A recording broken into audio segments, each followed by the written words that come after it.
Ось я робив операцію, а ось вилетіло вікно.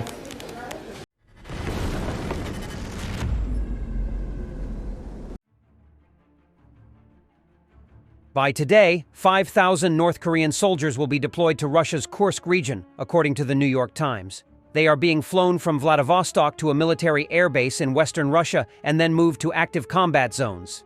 Several thousand North Korean soldiers have arrived in Russia's western Kursk region, where they are expected to participate in a coming counteroffensive meant to dislodge the Ukrainian troops who have occupied a portion of the region since August.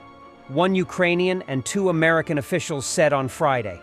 The North Korean troops have not yet entered the fight, and it is not yet clear what role they will play, the officials said, speaking on the condition of anonymity to discuss sensitive intelligence matters. Whatever their role, the officials said, any significant contingent of North Korean troops will allow Russia to keep more of its forces in eastern Ukraine, where they can stay focused on seizing as much Ukrainian territory as possible before the harsh winter weather sets in. For weeks, the governments of South Korea and Ukraine have warned that thousands of North Koreans were training alongside Russian soldiers, with Ukraine putting the figure as high as 12,000 troops. And this week, U.S. officials confirmed that a contingent of North Korean troops had been transported by ship to Vladivostok, a large Russian city on the Pacific Ocean, in what Defense Secretary Lloyd J. Austin III called a very, very serious escalation. On Wednesday, the first North Korean troops had made the nearly 4,000-mile journey to the Kursk region, with thousands more arriving each day since.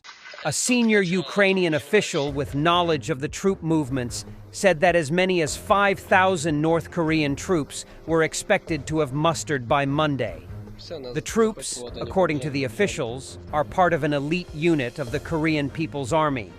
They are being flown from Vladivostok aboard enormous Il-76 transport planes to a military airfield in western Russia, then driven into the battle zone, the Ukrainian official said. There were mixed signals about whether additional North Korean troops would be sent to fight on Ukrainian territory, the Ukrainian official said. At the moment, they are only concentrating in the Kursk region. Ukrainian troops entered the Kursk region in early August, taking about 400 square miles of territory in the initial weeks of the incursion. But throughout October, Russian forces have been ratcheting up their attacks on Ukrainian positions in the region, taking back several villages, although Ukraine still occupies about 250 square miles. But after more than 2 months on Russian soil, Ukraine has so far failed to achieve one of its main goals in Kursk: diverting Russian troops from the fight in the Donbas region of Ukraine, where they are pushing back Ukrainian forces with slow but steady advances. On Friday, Ukraine's President Volodymyr Zelensky, citing his intelligence services, said the North Korean troops would be deployed to the battlefield as early as next week. This is an obvious escalatory step by Russia, Mr. Zelensky said. How the addition of North Korean troops might change the dynamic on the battlefield, if at all, is unclear. North Korean troops have not fought in any wars since the 1950s, and there are questions about the capabilities of even its elite units.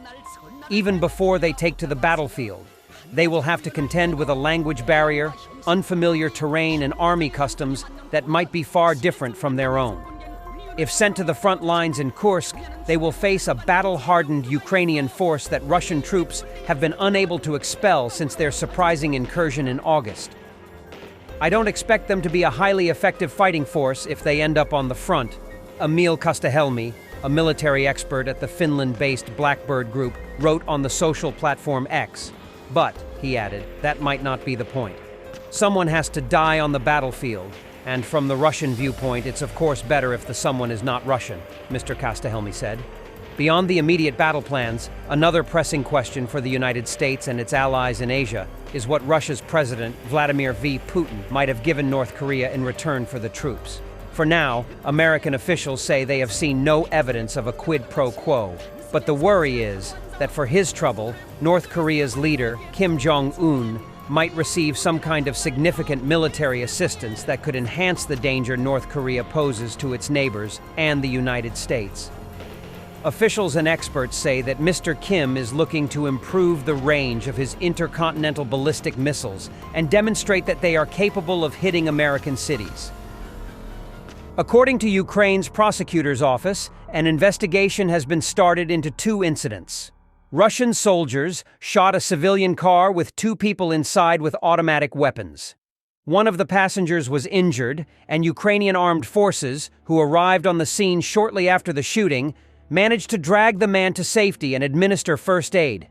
Media are also reporting that the advancing Russians have shot and killed 2 women.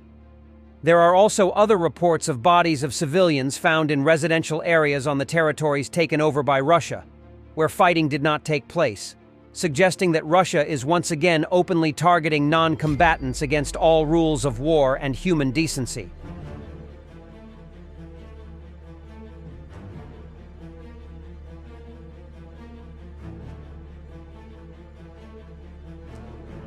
Putin will be dangerous to the whole of Europe as long as he remains in power, former Lithuanian President Dalia Grybauskaitė said. Putin's Russia today is a dangerous neighbor. It's not just Russia, it's Putin's Russia.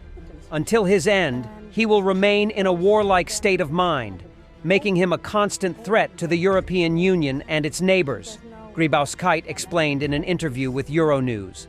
Not necessarily Baltic states, it could be also Moldova, it could be even Georgia, it depends on elections also. So from this point of view, Putin's Russia today is a dangerous neighbor. It's not just Russia, but Putin's Russia. And especially because then Putin started open war towards its neighbors, he has no way back. And until the end of his time, he will be in the war mood. And that means in the more intensive war mood or less intensive, he will be always dangerous to the European Union and to its neighbors. The neurosurgeon of the hospital in Dnipro was performing surgery as Russia attacked the hospital. Thankfully, he survived. Так, зараз буде треш-контент, але ти не розстроюйся сильно. Ось я робив операцію, а ось вилетіло вікно.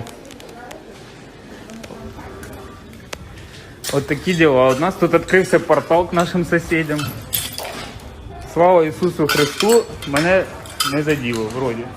Так що все окей, люблю. In the last Russian attack, one of Dnipro's major hospitals and 13 residential buildings were damaged, and one house destroyed in a missile attack, leaving 4 people dead and 20 more suffering injuries. Among the dead are the wife and daughter of a local policeman. His younger daughter, who was also at the scene, thankfully survived. Thanks for watching, and don't forget to subscribe.